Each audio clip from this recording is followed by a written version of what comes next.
Large waves slam into New York and New Jersey beaches as Erin barrels north. Unfortunately, it's putting a damper on the end of the summer, but it's cool to come here and see the waves. Swimming bans are in effect along the East Coast, with the storm bringing dangerous rip currents and waves close to 20 feet high. But those conditions aren't deterring the surfers at New York's Rockaway Beach. You wait all year round for these waves. Super fun, challenging, really hard to stay in one place because there's a heavy rip.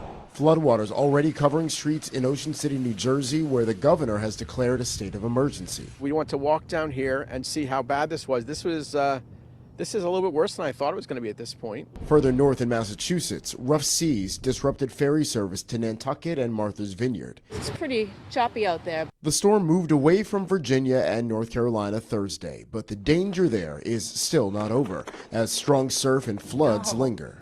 Come on. On the Outer Banks, cleanup crews have been deployed. If we check the roads and there's no damage, it's just a matter of clearing off all the water and sand. Usually that's a matter of hours or a day or so. Erosion remains a key concern as Erin continues its path hundreds of miles out in the Atlantic. Jared Hill, CBS News, New York.